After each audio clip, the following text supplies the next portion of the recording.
Hello and welcome to Boag World Show, the longest running web design podcast where we're looking at user experience design, conversion optimization and working in the web. On this month's show, we ask just how good is Claude Design? We explore the changing role of UX professionals and how we're not going to get the most out of AI if we're unorganised. Unorganised, Paul. That's a new word. Is that because you're so busy? Ah, bless. We seriously not going to redo that introduction. Nah. You're just gonna keep going on anyway. Mm-hmm. So, my name is Paul Boag, and joining me as always, as you've already gathered, is Marcus. I'm bloody irritating Lillington. Hello. Gosh, rude even. I know. Hello, Paul. That's the mood you, I'm in. Yeah. Get it done today. Oh, God, then. All right. Okay, I did another article. We'll save that one for next month. So, because we're out of time. Nice to see you, mate. I'm sorry to hear that you're being a bit stressed, but being busy is no bad thing. Maybe. No. Why can't the world just cooperate to give you everything on a nice, even, spread out over the year kind of thing? No. Yeah. No. It all just comes suddenly. And of course, I'm away again, so that makes it harder. You don't look like you're at home. You're in a caravan, aren't you? I hate saying that. Can we call it a trailer like the Americans do? It doesn't sound you're in a caravan. As bad. Are you at a caravan park? I am. I'm in a caravan park. It's not even a very nice one. In the middle of Exmoor while it's pissing with rain. Exmoor's lovely. No, Exmoor's lovely. We're going to be here next week, which is when the weather's going to be good. Yes. Yay! Yes, I've taken an extra day off next week. Because why not? Yes. Well, so have I. I'm doing exactly the same. Yeah. And it'll probably end up pissing down because that's the weather in Britain. I bet there are Americans right now listening to this just rolling their eyes. Oh, is that all the British ever talk about? But you don't know what it's like, you see. Because if you live on a little island that's at the bottom of the Gulf Stream, the weather turns on a dime. You watch your weather forecasts and they're generally pretty accurate. In the UK, could be anything. It changes from 1 minute to the next in the day. So they're better than they used to be at it, but I've learned that you can only really trust 48 hours ahead. Yeah. Any more than that, it's like, don't really know. Absolutely. Yeah. So this glorious experience is made possible because of my Starlink Mini, which is lovely, I guess. Well, the thing that keeps cutting in and out and making you go all juddery. I'm joking. No, it's perfectly fine. What are you talking about? They're so cute, mine, because you can just shove them in a backpack. So you can even take them when you go walking if you're so inclined. Not that I ever am. But they're really tiny. They're great. I love them. A Starlink Mini, that's like a little aerial, I take it. Oh, do you know? No. It's imagine I know what Starlink is, but a Mini. Yeah, a Starlink Mini looks exactly like a normal Starlink, except it's between the size of an A4 piece of paper and an A3 piece of paper in terms of dimensions. And it's got its own little flip out stand. It's got the router built into it. Everything is a self-contained unit, can run off of a 12-volt battery. And you can use it anywhere. Okay. And it seems to be really good at picking up a satellite, even if it's not pointing in quite the right direction. And so literally I can put it in on the dashboard of my car and work driving along. Not obviously when I'm driving. Well, I could give it a go. Yeah. Don't do that, kids. Exactly. You'd probably end up getting arrested, Paul. Well, yes. I was going to say again then, but I can't think you have been arrested before. Maybe you have. I've been done for speeding a couple of times, so it kind of counts, doesn't it? Yeah. I don't know. Yeah. One time, I'm one of those times I will fully own up to. The other time, it was a trap. It was designed to get you. Did they make you drive faster first up? It was a slip road going onto a dual carriageway that was in theory still 30 miles an hour while the dual carriageway was 70. Yeah. Of course, you have to speed up to merge with the traffic. Bastards. You haven't let that one go, have you? When was that? Do you know when that? 1995. It was, wasn't it? It was. It would have been before town pages. So yes, probably about 1995. That's pretty bang on then. And it's it's still in there, isn't it? It still annoys me. Yeah. So let's talk about the app for this month, which is going to be Claude Design. Okay. So Claude Design is come out, and everybody's going ooh and and getting really excited about it. So this is an app basically that will build out designs for you, and it's pretty damn impressive. So it'll give it a good damn go. I've created a I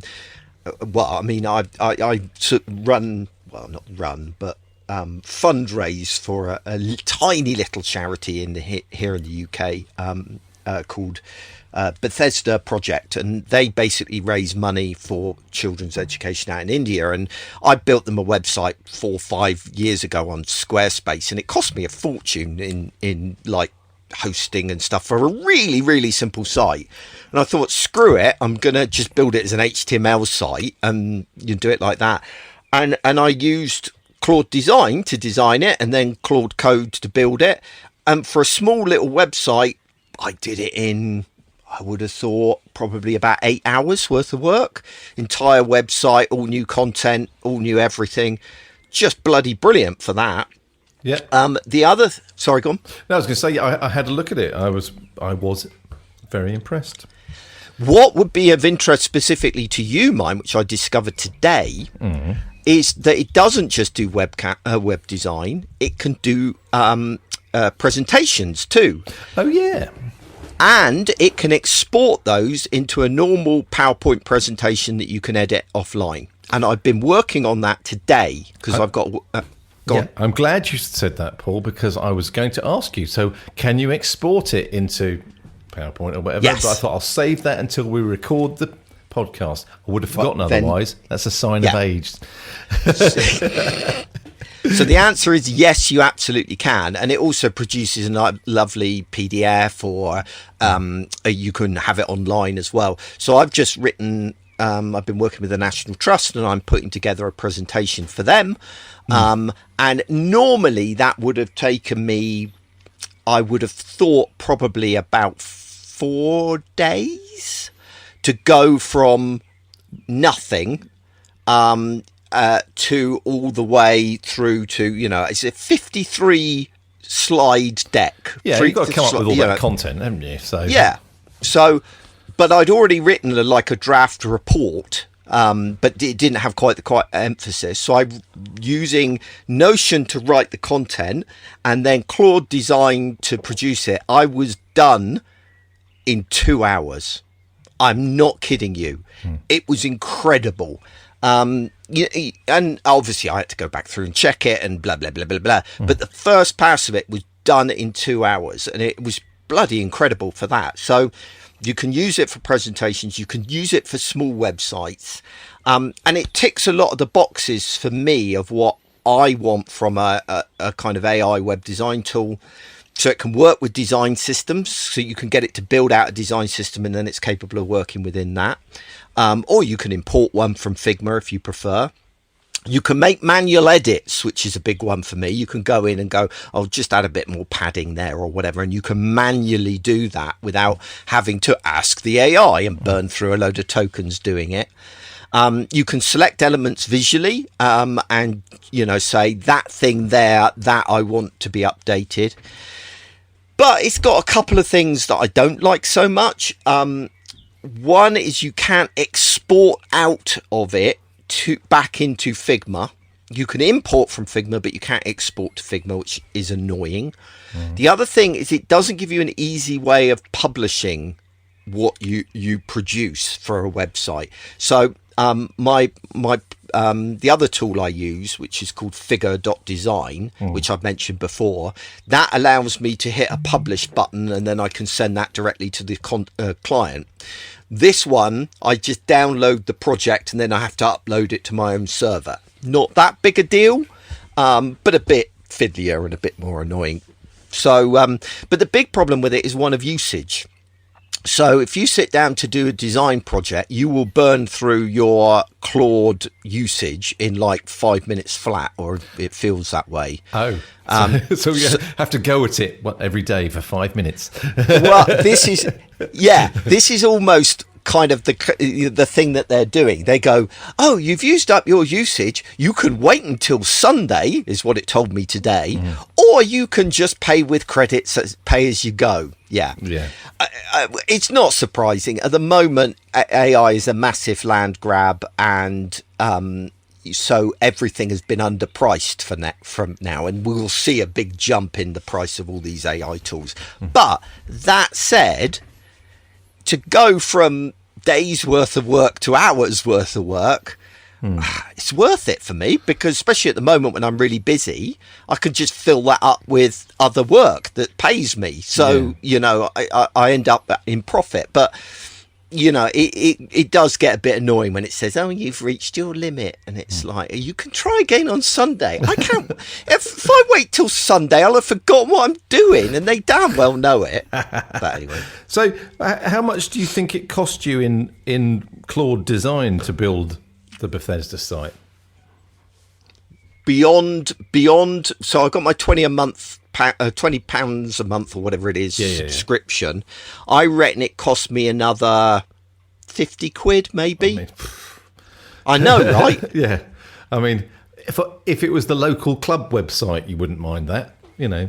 If you'd said 200, you'd be sort of thinking, oh, okay, right, I'd think twice, but 50 quid.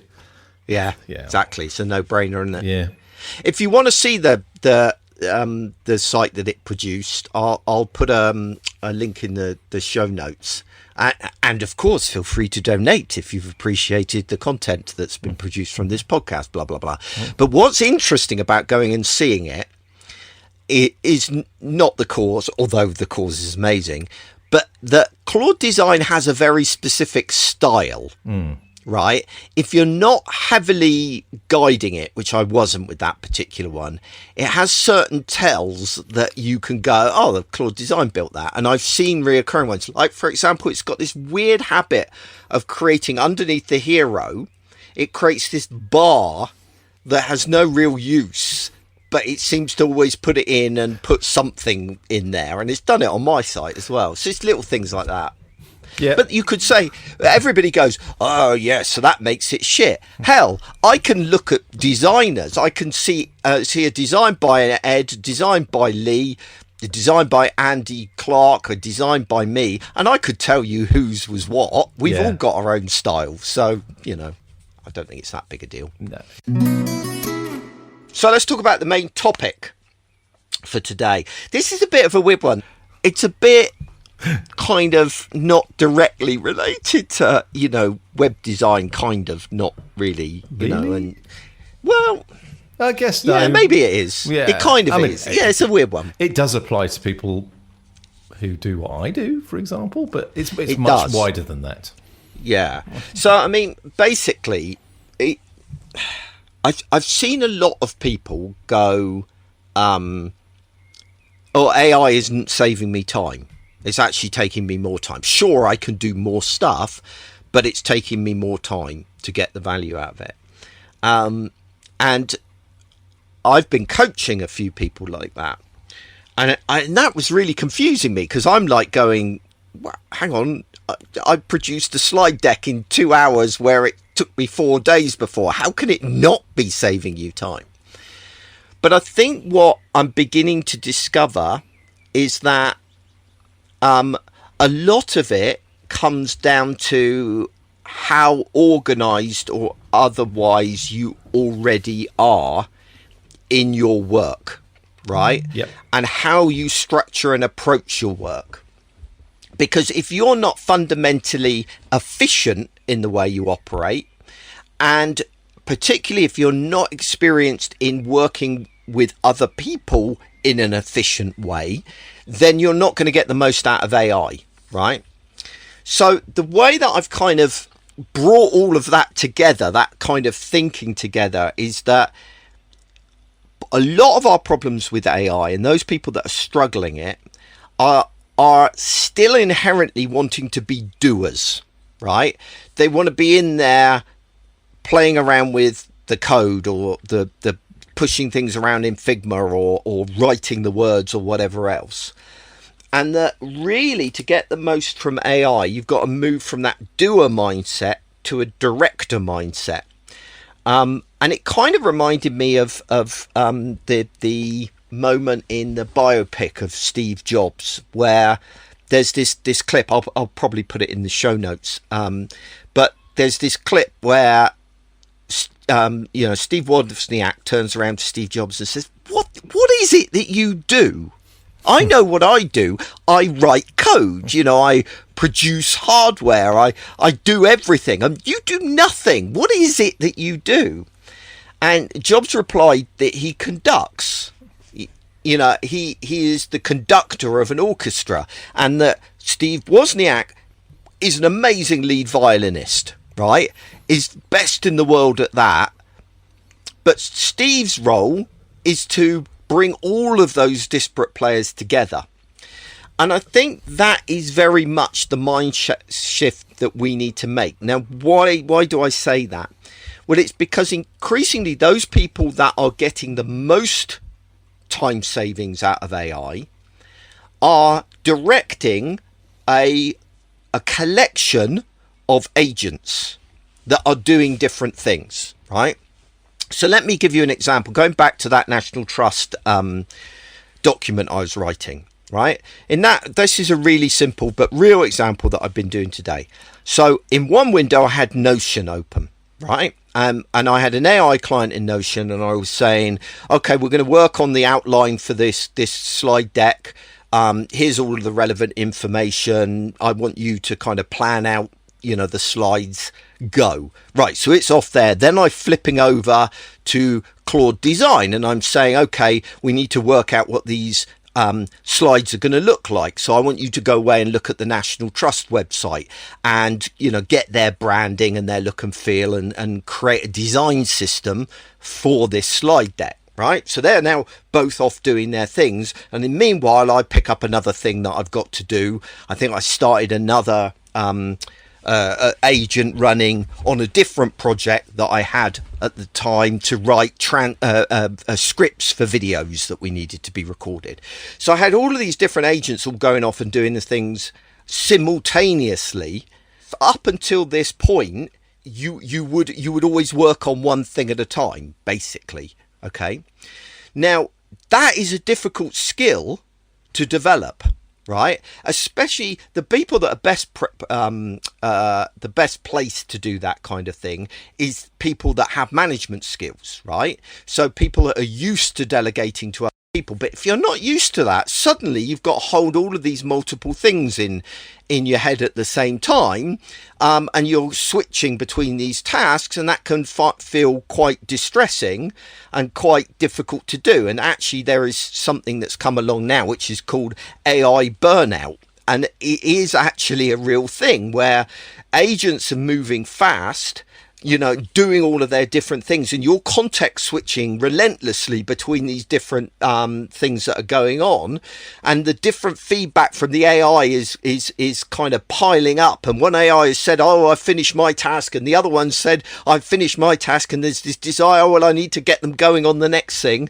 And so we need to kind of pace ourselves and go, okay, how much of this can we deal with and transition into that slowly.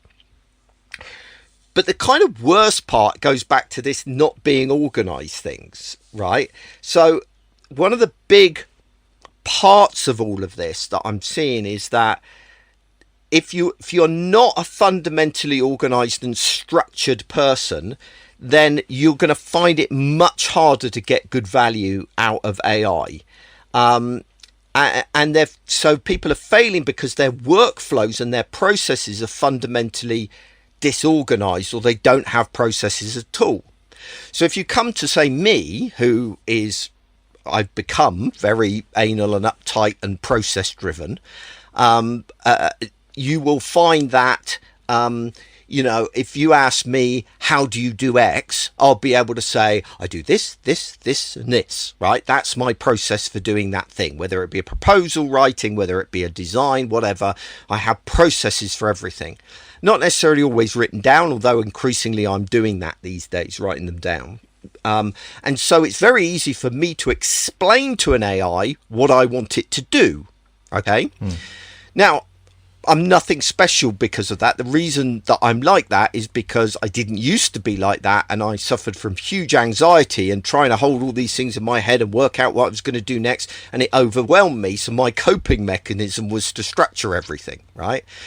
And I think if you're probably a lot more laid back person like you, Marcus, I might be putting words in your mouth, but you probably don't feel that same need to prototype, turn everything into a process like I would. Is that fair enough? It's totally fair enough. I talk a lot about logging processes. I think we talked about this on the last one before that. Something like that. And I'm still, I'll do that one day. Yeah, exactly. And so therefore, I tend to use AI linearly. I don't conduct an orchestra. I actually quite like the doing as well, writing in my case. And that's the other big problem. Yeah, is that it's that thing of having to give up. I mean, you see this amongst design leaders all the time, right? Yeah, well, design is good. It's an enjoyable thing to do, isn't it? Yeah. So what happens is you get promoted into a design leadership position. Yeah. And suddenly you're not doing that. You're sitting in meetings and telling other people to do the design. And, a lot of design leaders find that really hard. And so they end up micromanaging because they really want to be in doing the design, And a lot of the problem, even with the way designers are using AI, is they're kind of, the AI produces something and they go, oh, well, that quite what I had in my head, and then they start fiddling with it, even though it's perfectly good enough, because they really want to be doing it themselves. And that's a difficult battle as well. And I sympathize for people like that. I've been quite fortunate that I'm a big picture person, so I'm very much of the attitude, oh, that's good enough, that'll do the job, let's keep moving forward. And if you're not that kind of person, that creates real problems here.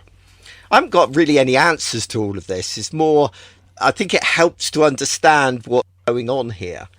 But going back to the being organised thing, I think it's going to be increasingly valuable to start organising yourself in a more efficient way, to have, I've been banging on about digital playbooks for years and having those SOPs and those policies, because then AI can learn from those and can go, all right, I already know how Paul does things, I can just follow those. And so it's much more likely to get it right the first time. And also to have that information in an easily accessible way for AI. Right? Whether that's putting it in a system like Notion or even just Markdown documents, right? Markdown documents are great for AI, and if you don't know how to write Markdown, go learn Markdown. It like takes 10 minutes to learn how to do it, and it's so useful. Yeah. So, for me, it's about having a task management system so the AI knows what I'm doing, what I'm working on, that it can access and see all of that. It's about having a repository of all of my knowledge in one place so it can go and reference that and I'm not having to repeat myself endlessly. It's about building out those skills libraries I've talked about before on the podcast, about having that playbook, all of that kind of stuff. So, it's an interesting time, really, to kind of work out what it is that we're doing here and kind of work out what we want to be and how we want to fit into this new world, because it's really difficult. It's going to be an uncomfortable transition for some people, because if you do like being a doer, I think that's going to be taken away from you to some degree, whether you like it or not, in order to be, and I'm not saying that's a good thing. I'm just saying I think it's the way things are going to go. So I think really that if there's one takeaway, is really we need to start building our management habits and our management skills before agents fully take over, right? and take away that doing stuff. So it's going to be about getting organized, practicing delegation, learning to hold multiple threads in your head, and all of that kind of stuff, which is a little bit depressing. Really dull, Paul. I know. I mean, what do you? Yes. Yeah, okay. And as I've always said, I want AI to hoover the living room, really. Yeah, that kind of thing would be useful, wouldn't it?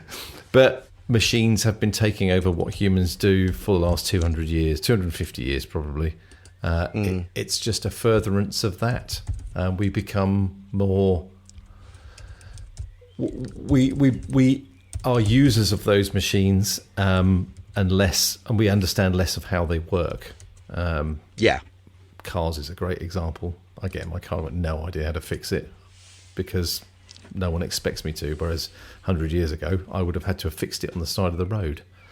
This is probably not a great analogy, but not really. We are doing, but I'm enjoying myself, Paul. You know, it's. I think the problem here.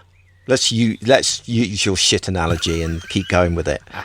Is that if you enjoyed fixing the car at the side of the road, you don't get to do that anymore. No, because you open the bonnet and you've no idea what's going on under the hood. Yeah, and that it's sad on one hand, but it is the kind of way that life is, and I think it's coming to terms with that and finding joy in what you still can do. So let's take design, for example, right? How much design there is... Okay, so you say you, as a designer, you enjoy the process of making design. What do you actually mean by that? Or you and writing, actually writing. Is it the typing on a keyboard? Is it using Figma? Or is it crafting words or crafting a design? Because if it's the latter, I don't think that necessarily needs to be taken away from you, at least not entirely. So let's take the writing example, right? So I love writing, I do. I've written books, I blog weekly. I don't do the right kind of writing you do as much. I don't enjoy that. But I have spent a lot of time and got a lot of joy of teaching AI to write like me, to analysing and understanding how I like to word things, how I like to explain things, that kind of stuff. Yep. And I've also taken joy when it comes to where I actually get the joy is from communicating my subject with passion and enthusiasm. And so now I can still do that. I can brain dump and enthuse and excite, but I'm not having to type all the shit into the keyboard, right? I'm not having to worry about grammar or spelling or that kind of thing.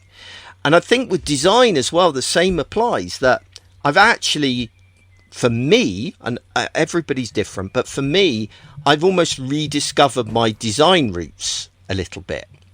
That I don't have the time to sit around and push pixels in Figma, and so that was robbed from me in a way as I moved up and started doing other things. But now I can come back and explain my vision, explain what I'm after to an AI. It can go away and work on it for a bit, come back to me, and then I go, no, that's shit. And I know I'm not going to offend them like I would a junior designer. And I can, I can say, oh, I want this and that and the other and da-da-da-da-da, and it goes away and does it. And actually that's quite liberating because it's freeing me from that time constraint. It's freeing me from the fiddling around with, oh, how do you do that in Figma again? And so that there is still joy in it. I think the problem becomes where your joy comes from not the output, but the tool, right? So I know some people love to be a master of a particular tool, right? the master of Figma, the master of the guitar. Absolutely, right? Yeah. And I can understand that, because a lot of bloody work goes into doing that. But if you can get your joy out of the design or the music rather than the tool, then you're going to be okay, because it's just a different tool you're using. I wonder that. Well, we've had this conversation before, and it's when you start dipping over into the art side of things, but it's kind of connected as well. Is how will the next you come along that knows about design? Or how will the next 1,000 of you come along who knows about design? Will humans stop pushing what good design is? And that is a concern. I know it's a bit deeper than we're talking about here. Yeah. I've got a lot of concerns at that level about AI, at societal level, but I can't do anything about those. And music is a really good example. I mean, the good thing about music is it's still kind of taught a little bit in schools, and people associate, playing the guitar with being cool or being, it's a bit rock and roll or whatever. So I think people are always going to they're always going to kind of go to that or migrate towards that. But it's like, good design that came out of being a junior designer, didn't it? And going through yes, it did, but it doesn't mean it has to be that way necessarily. Yeah, I'm just throwing it out there, really. I don't know. I don't know, because it hasn't been done yet. But I think people, if I go back to where my interest in design comes from being at school. And, and when I was at school, I used to love doing art, but I actually wasn't very good at painting or drawing, right? Yet I still got an enjoyment out of it. And that was when one of my art teachers said, oh, maybe you should be a graphic designer. Because I used to get hugely frustrated because I couldn't produce what was in my head because I didn't have good enough hand-eye coordination. It's probably the same in music as well. When you start out, you've got this really great tune in your head, and it's still like that, Paul. Right. That never goes.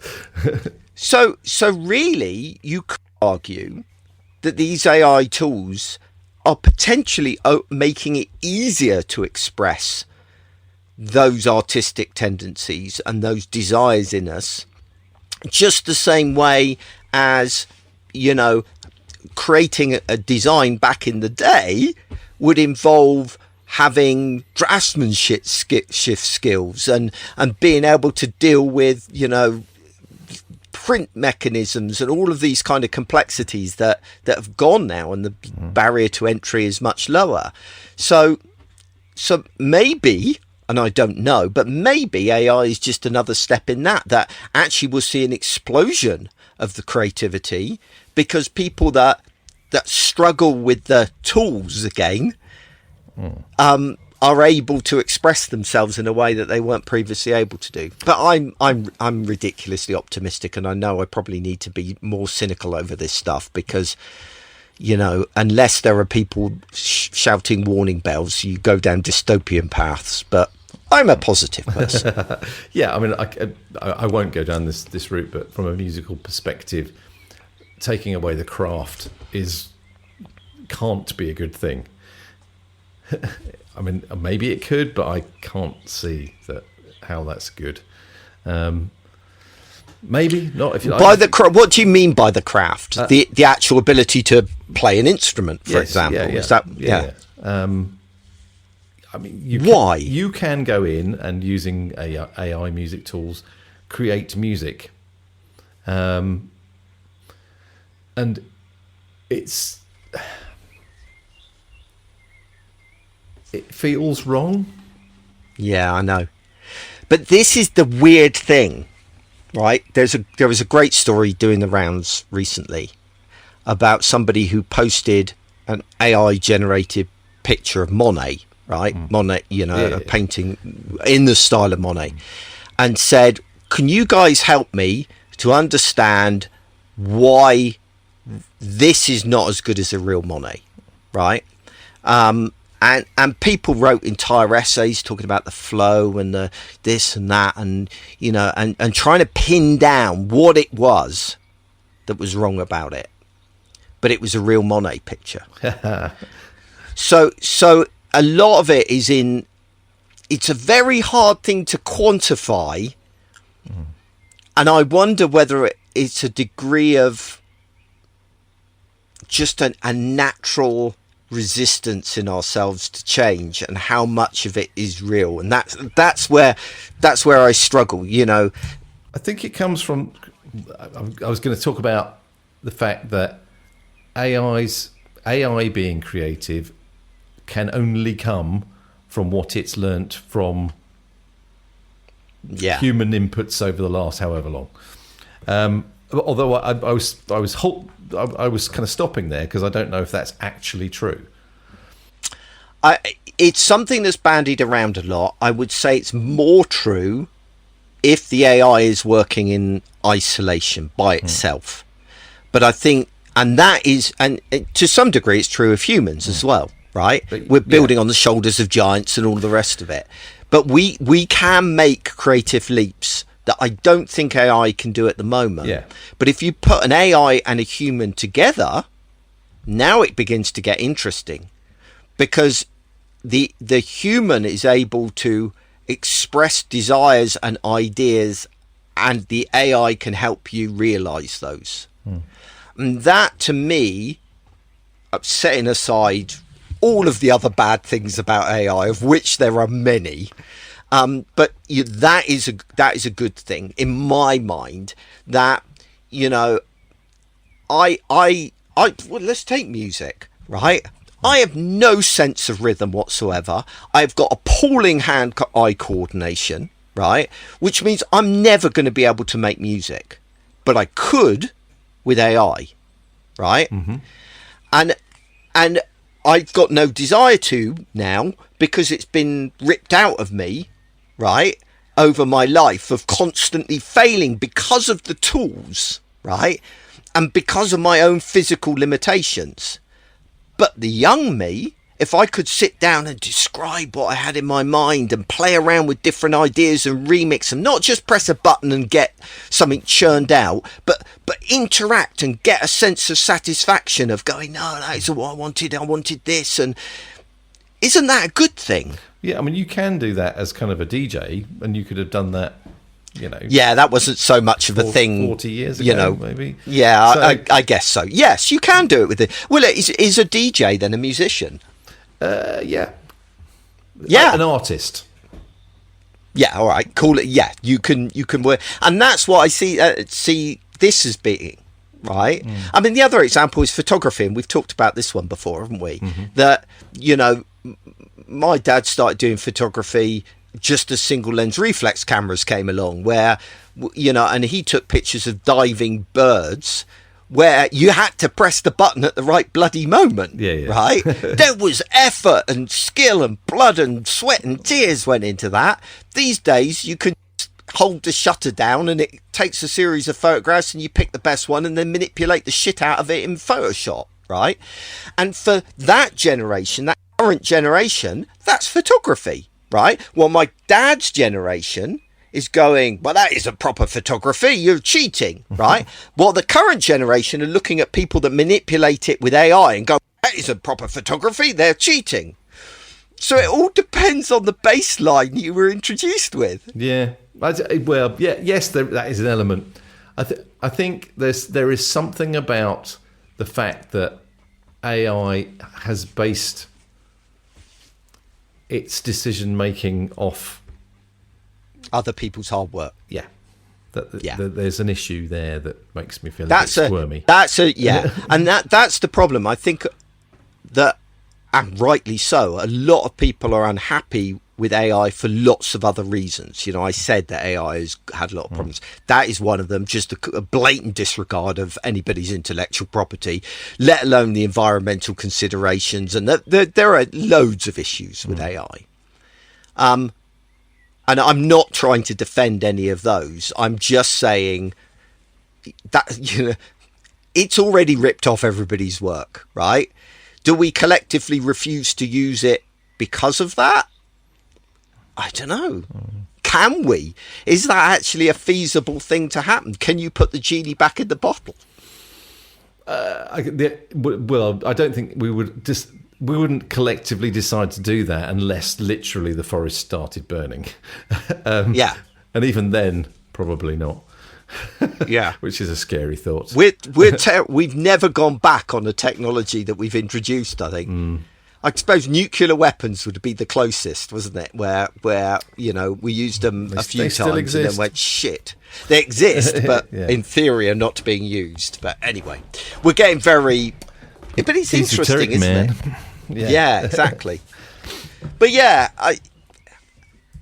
it's the attitude of, do you resist the future or do you try and pick out the best bits of it? Yeah. And I respect both points of view, but I'm very much of the latter. And you're probably somewhere between, aren't you? Yeah, I am.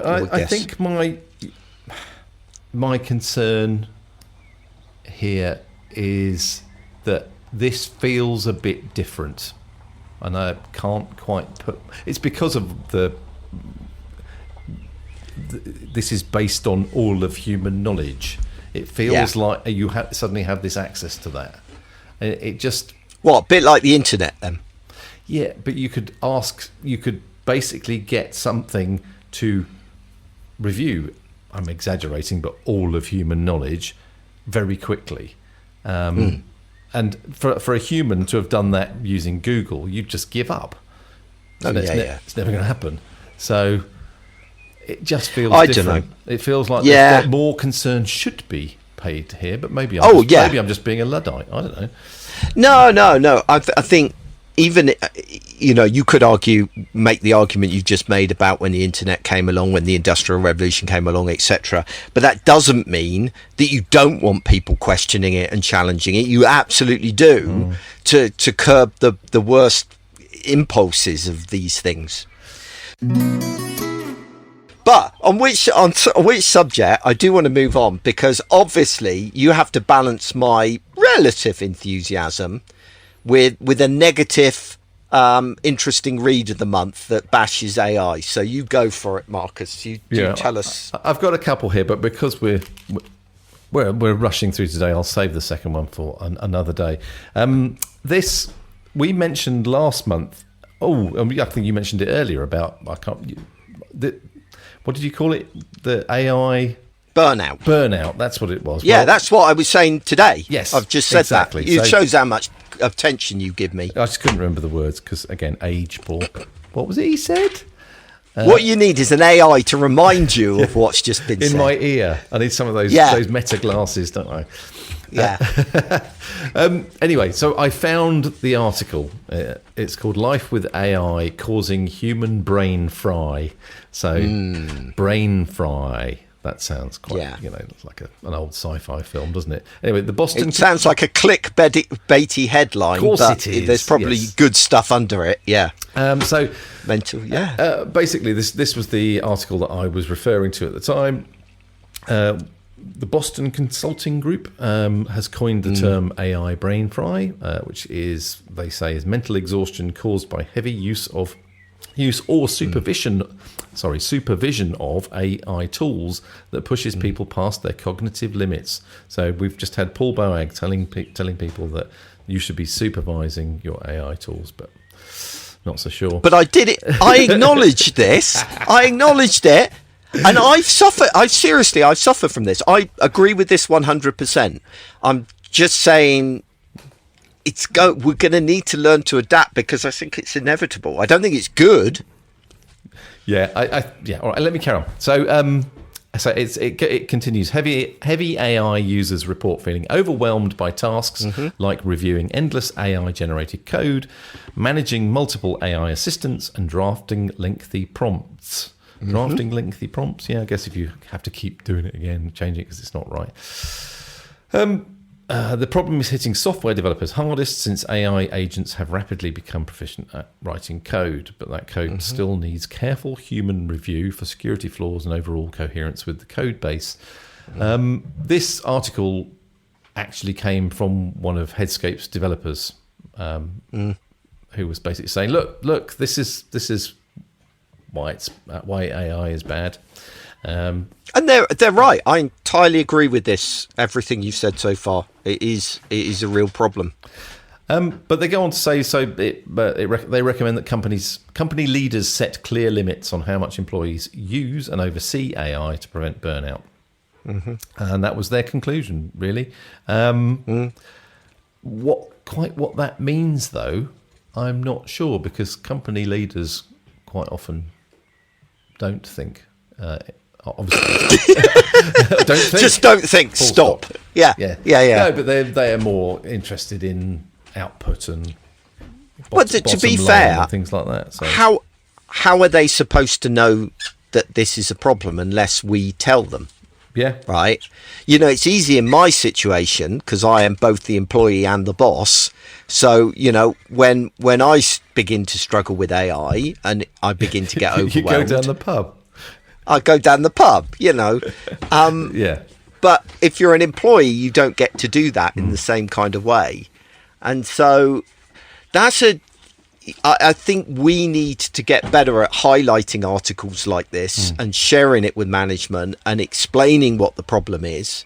And, it might even be that we need to be recording just snippets or telling stories like I did a minute ago about how I had, Claude Design doing one thing, I had this doing another, and I was kind of jumping between those. The only problem that you face, to be honest, if I'm being a cynical senior manager, is I'll turn around and go, well, that's what my life is like every day anyway.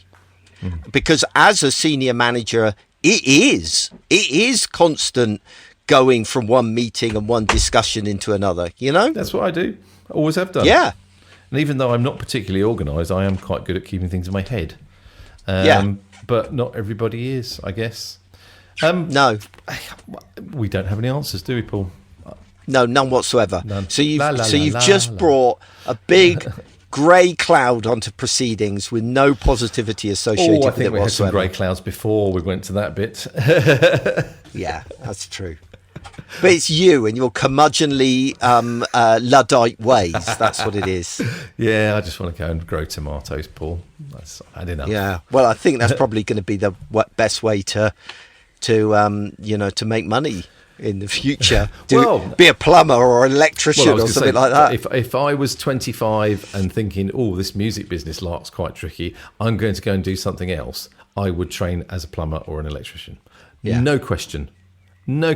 I was talking to my daughter last night, and who's doing computer science at university, and she can't get a year's placement. There's just nothing at the moment, and I do worry about her. Fortunately, she's one of those quite laid back, flexible kind of people that will just take punches as they come. But it's not a great way to start, is it, at the moment?